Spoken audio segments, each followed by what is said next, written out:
नमस्कार, knocking-news.com में आपका स्वागत है। मैं हूं गिरजेश वशिष्ठ। 2024 के चुनाव में कौन से मुद्दे होंगे? आरएसएस के मुखपत्र में एक लेख लिखा गया है और उस लेख के मुताबिक 2024 का चुनाव खाली हिंदुत्व के भरोसे नहीं जीता जा सकेगा, खाली मोदी जी के नाम पर नहीं जीता जा सकेगा। यानी इस देश के जनमानस को संघ ऑर्गेनाइजर में छपा है, एक संदेश देना चाहता है कि इन दोनों मुद्दों पे चुनाव लड़े जाने के वो पक्ष में नहीं हैं। अगर आप अतीत को उठाकर देखें तो आपको समझ में आएगा कि संघ ऐसा जब भी कहता है इसका उल्टा होता है। तो क्या 2024 का चुनाव हिंदुत्व के मुद्दे पर लड़ा जाएगा? मेरा मानना है नहीं लड़ा जाएगा। फिर क्या होगा? यह एक बहुत सरल व्याख्या है कि पूरे देश में हिंदुत्व के नाम पे लड़ लिया जाएगा, या पुलवामा या सर्जिकल स्ट्राइक जैसे हुआ था उस तरह से पूरे देश में मुद्दा बनाने की कोशिश की जाएगी। ऐसा नहीं है। भारतीय जनता पार्टी की जीत की वजह अलग अलग जगहों पे, अलग अलग परिवेश में, अलग अलग परिस्थितियों में अलग अलग सोशल इंजीनियरिंग है और भारतीय जनता पार्टी ने उसके लिए अभी से माहौल बनाना तैयार कर दिया है, माहौल बनाना शुरू कर दिया है। आज हम इसी वीडियो में ये समझने की कोशिश करेंगे कि ये माहौल कैसे बनाया जा रहा है। कहीं मत जाइए, नए हैं तो चैनल को सब्सक्राइब कर लीजिए। आर्थिक सपोर्ट करना चाहते हैं तो चैनल को ज्वाइन कर लीजिए, चैनल के नाम के साथ में ज्वाइन बटन होगा। मैं भी आया।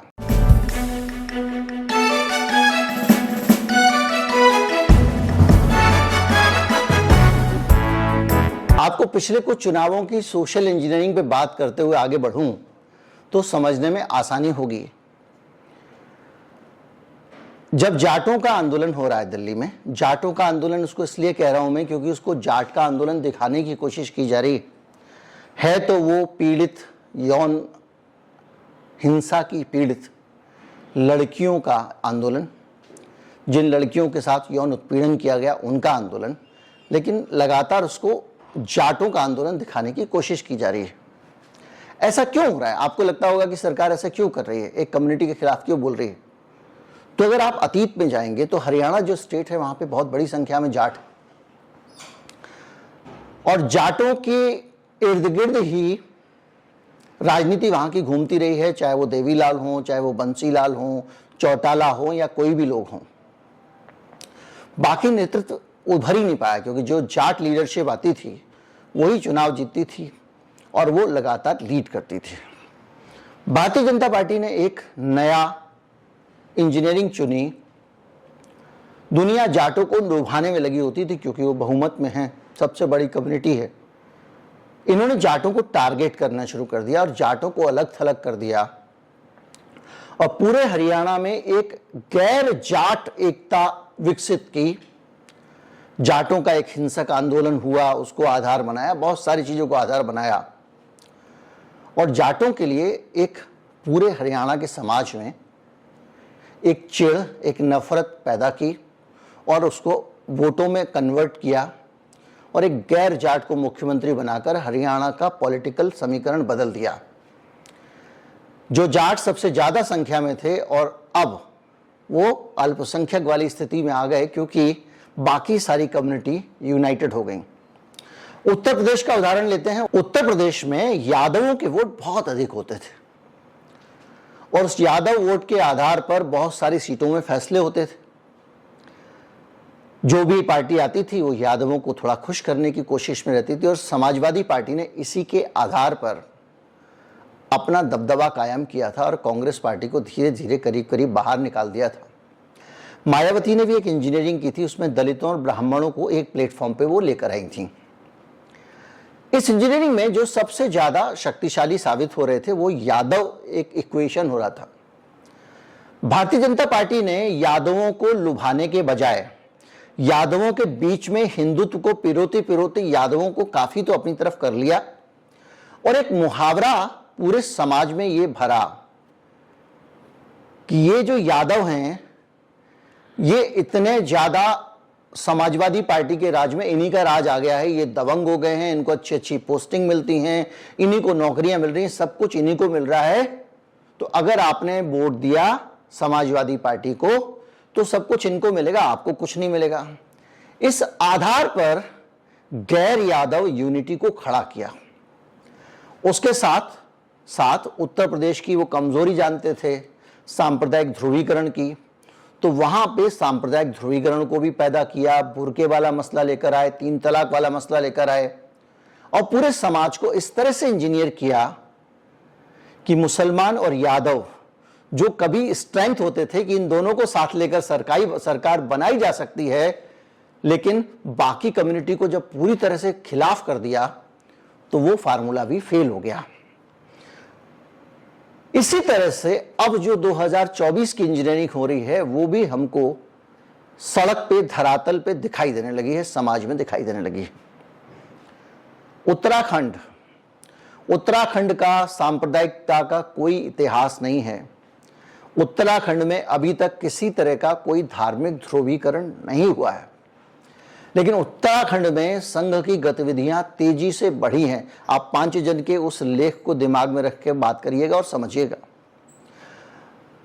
और उन तेजी से बढ़ी गतिविधियों के कारण वहां एक रेडिकलाइजेशन हुआ, लोगों के दिमाग में व्हाट्सएप यूनिवर्सिटी दूसरे तरीकों से उनको हिंदुत्व के उसमें ढाला गया। और उसमें अब जैसे जैसे चुनाव नजदीक आ रहे हैं ये ध्रुवीकरण तेज किया जा रहा है। उत्तरकाशी में एक मुस्लिम लड़के ने एक लड़की के साथ शादी की और आरोप लगाया गया कि उसने अपना नाम बदल के गुड्डू रख लिया था और यह बताया था कि वो हिंदू है, और उसके साथ एक हिंदू लड़के को भी गिरफ्तार किया गया। लेकिन मामला सांप्रदायिक बना दिया गया और मुस्लिम समुदाय के सभी व्यापारियों को कहा गया कि आप यहां से दुकान खाली करके जाएं। पोस्टर लगा दिए गए उनकी दुकानों के ऊपर कि ये मुसलमानों की दुकान है। और यहां तक आप याद कीजिए हिटलर के समय में इसी तरह से यहूदियों की दुकानों पे, इनके घरों पे क्रॉस लगाए गए थे कि इस घर में यहूदी रहते हैं, को टारगेट किया जाए। वो क्रॉस उनकी दुकान पे लगाए गए और ये इन सिंबल्स के ज़रिए पूरे उत्तराखंड में एक नारा खड़ा करने की कोशिश की गई कि लैंड जिहाद, लव जिहाद और आर्थिक बहिष्कार इनका करने की आवश्यकता है। आर्थिक बहिष्कार से हिंदू समाज का ही नुकसान होगा, इसमें वीडियो बना चुका हूं। और यह मसला उठाया जा रहा है कि जो लोग यहां पे रहने के लिए आ रहे हैं वो आते हैं और आने के बाद में धीरे धीरे करके यहां अपनी आबादी बढ़ाते जा रहे हैं। यह एक परमानेंट सभी जगह जहां ध्रुवीकरण होता है वहां मसला होता है। अब आपको देश के लेवल पे भले ही कोई हिंदुत्व की राजनीति ना करे, लेकिन उत्तराखंड में ध्रुवीकरण शुरू हो गया और वहां पे अब जिन लोगों के दुकान खाली करने की कोशिश की जा रही है वो ये कह रहे भैया हम तो 20 साल से यहाँ पे हैं, हम तो 15 साल से यहाँ पे हैं, हम कोई नए आए ही नहीं हैं। और दूसरा ये है कि वेरिफिकेशन का एक मसला चला दिया, उत्तराखंड वर्सेस गैर उत्तराखंड, कि जो नीचे से आ रहा है रहने के लिए, वहां बसने के लिए, उसका वेरिफिकेशन होना चाहिए, पुलिस वेरिफिकेशन होना चाहिए। अब इसको लेकर एक पूरा माहौल बन गया और इस माहौल के साथ में क्या, देखो जी बेटियों को फुसलाते हैं, नाम बदल लेते हैं, लड़कियों को भगा कर ले जाते हैं वगैरह वगैरह।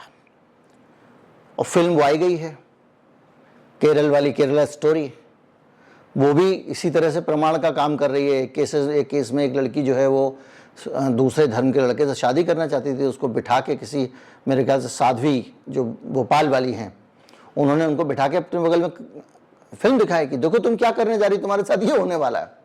बहरहाल तो एक पूरा माहौल बनाया जा रहा है और ये जो माहौल है ये उत्तराखंड को पहले से सिक्योर किया कि उत्तराखंड कल्चरली रिच है, उत्तराखंड थोड़ा सा पुरातन पंथी भी है, उत्तराखंड में बहुत ज़्यादा धर्म और वो सारी चीज़ें भी हैं और यहाँ तक कि वहाँ के समाज में थोड़ा अंधविश्वास भी है। उसकी वजह यह है कि वो सुनसान जंगलों में रहते हैं और ऐसी जगहों पे एक भय आदमी के अंदर निश्चित तौर पे आ जाता है। उसको कन्वर्ट करके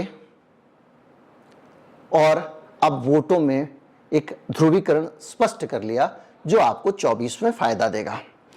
महाराष्ट्र का भी मामला है, लैंड जिहाद, आर्थिक बहिष्कार वहां पे भी चल रहा है। एक ही थीम पर 4 महीने में 50 रैलियां कर दी हिंदू संगठनों ने। 50 रैलियां। मुंबई के मीरा रोड में 12 मार्च को ऐसी रैली हुई, आपको याद है। इस्लामिक आक्रामकता, लव जिहाद और लैंड जिहाद के खिलाफ भाषण दिए गए और मुसलमानों के आर्थिक बहिष्कार का आह्वान किया गया। ये सारी चीज़ें आप देख ही रहे हैं। अभी एक ताज़ा मामला आ गया है जिसमें औरंगजेब की औलाद और वो सारा विवाद खड़ा हो गया है। उसमें ओवैसी साहब भी जो है कूद पड़े हैं। ओवैसी साहब बड़ी अच्छी भूमिका निभाते हैं भारतीय जनता पार्टी को, जहाँ पे ध्रुवीकरण करना हो वो बीच में आ जाते हैं और कुछ सख्त बयान दे देते हैं भारतीय जनता पार्टी को, वो भी एक बहाना मिल जाता है आगे बढ़ने का। और उसी तरह से शिवाजी महाराज के नाम पे वहाँ पे बहुत सारी चीज़ें हो रही हैं और उस पर महाराष्ट्र की सरकार, महाराष्ट्र के लोग, मंत्री, और वो सब पूरा प्रोग्राम जो है वो ध्रुवीकरण का है। जितना ज़्यादा हिंदू मुस्लिम ध्रुवीकरण होगा शिवसेना उतनी ही खत्म होगी, क्योंकि शिवसेना पर आरोप है कि वो खुद भी हिंदूवादी पार्टी होती थी, उसने कांग्रेस के साथ सरकार बना ली, तो वो हिंदुओं की गद्दार पार्टी हो जाएगी अगर ध्रुवीकरण होगा। तो 24 में एक तैयारी महाराष्ट्र में शुरू हो गई। मणिपुर में आपको बताया कि क्या हो रहा है। मणिपुर में कई वीडियो बना चुका हूं। आरएसएस की 30 साल की तपस्या का नतीजा है मणिपुर की जीत। 99% ईसाई वोटर्स वाली सीट पर भी मणिपुर में बीजेपी जीत गई। कैसे जीती? एक तरफ जो वहां पर कुकी अतिवादी हैं उनके साथ में टाई अप किया पार्टी ने, कुछ विधायकों को कुछ उनके काम में लगा दिया उनके हितों के लिए। दूसरी तरफ मैतेई समुदाय के बीच में आरएसएस ने कैंप किया। आरएसएस ने वहां पर बड़ी तेजी से रेडिकलाइज किया। अभी ये धीरे धीरे चीजें सामने आ रही हैं। राम माधव ने खुद बयान दे दिया, अब तो स्पष्ट हो गया कि आरएसएस की भूमिका है, और उन्होंने बयान क्या दिया कि ये झगड़ा भूमि का झगड़ा है। जो वहां से लोग आ रहे हैं, नीचे जमीनें खरीद रहे हैं, और वो जो नीचे जमीनें खरीद रहे हैं उन जमीनों को खरीदने के कारण मैतेई असुरक्षित महसूस कर रहे हैं, और धीरे से बाद में बोलते हैं कि मैतेई में अधिकतर सनातनी हिंदू हैं। मैतेई कम्युनिटी में, यानी इसके हिंदू बनाम ईसाई बना दिया। और ये रिपोर्ट्स आई हैं कि हजारों की संख्या में चर्च जलाए गए हैं। तो ये अगर दो कम्युनिटी के बीच का झगड़ा था तो उसमें चर्च कहां से आ गया, हिंदू कहां से आ गया। यानी मणिपुर में 2 बार से अगर सरकार बनाने के हालात बन रहे हैं तो इसी ध्रुवीकरण के कारण बन रहे हैं। और ये जो आज हो रहा है, विधायकों ने उधर कुकी अतिवादियों का समर्थन कर दिया है, और इधर जो मुख्यमंत्री हैं वो मैतेई समाज के साथ मिलकर एक अलग तरह का ध्रुवीकरण चला रहे हैं, और कुकी अतिवादी जो हैं वो बीजेपी के लिए समर्थन भी मांग चुके हैं। कुल मिला के एक ध्रुवीकरण में दोनों कम्युनिटी को ये बताना कि हम तुम्हारे सगे हैं अलग अलग तरीके से, और इस इंजीनियरिंग से वोट इंश्योर करना। तो 2024 में मणिपुर में बीजेपी की हालत पक्की कर ली गई। देखिए अब कितने राज्य में आपको बता चुका हूं। ये सारी चीजें हैं ना, वो आपको बताती हैं कि कैसे चीजें बदल रही हैं। अखबारों में हेडलाइन छपती है, हिंदुओं को की दुकानें बंद करने का दबाव है, ये हो रहा है, वो हो रहा है, तरह तरह की चीजें। अच्छा, इत्तेफाक से ये है कि मणिपुर की खबरें जो आएंगी आपके पास में, उनमें आपको मैतेई पर्सपेक्टिव ज़्यादा मिल जाता है, क्योंकि मैतेई राजधानी है एक तो वहाँ की, मणिपुर की। वहाँ पर बहुत मैतेई बड़ी संख्या में, इम्फाल में। वो ज़्यादा बौद्धिक क्षेत्र में भी फैले हुए हैं, क्योंकि वो आदिवासी तो है नहीं। दिल्ली में भी बड़ी संख्या में प्रोफेसर हैं, दूसरे लोगों में मैतेई हैं। तो वो एक पूरी कम्युनिटी एक ऐसी है जो पूरे देश में प्रभावशाली कम्युनिटी है, और मीडिया के साथ में और बाकी देश के साथ में उनका संवाद ज़्यादा है, कुकीज़ का नहीं है। और उसी कम्युनिटी को आरएसएस ने बड़ी चतुराई से अपने साथ जोड़ा। तो ये जो कह रहा है ना पांचजन्य कि हिंदुत्व कार्ड नहीं चलेगा, ये सारे कार्ड चलेंगे जो धीरे धीरे एक सोशल इंजीनियरिंग की जा रही है। इन इंजीनियरिंग के बीच में आप देख ही चुके हैं कि महाराष्ट्र में क्या हुआ। देवेंद्र फडणवीस जो गृह मंत्री हैं, उनका बयान आ रहा है कि अचानक कुछ जिलों में औरंगजेब की औलादें पैदा हो गई हैं। औरंगजेब का फोटो दिखाते हैं, उनका स्टेटस रखते हैं। आप सोचिए कि एक सोशल मीडिया के स्टेटस के आधार पर जहर भर दिया गया। यानी महाराष्ट्र में एक अलग तरह की सोशल इंजीनियरिंग शुरू हो गई। आपको याद होगा महाराष्ट्र में इससे पहले दलित बनाम मराठा का संघर्ष हुआ था, अब फिर दलित बनाम मराठा का संघर्ष खड़ा करने की कोशिश की जा रही है, और इसी का नतीजा है कि तनाव। तो आप ये देख रहे हैं, इतने सारे स्टेट्स में आपको बता चुका हूं जिन पे अलग अलग तरह की सोशल इंजीनियरिंग चल रही है। मध्य प्रदेश में अलग चल रहा है। एक कॉलेज ढूंढ लिया गया है, गंगा जमुना, मध्य प्रदेश के दमोह में है। उस कॉलेज के खिलाफ रोज आरोप आते हैं। पहले ये आया कि इसने शिक्षिकाओं का धर्म परिवर्तन कराया, पता चला कि वो तो कॉलेज ज्वाइन करने से पहले ही कर चुकी थी।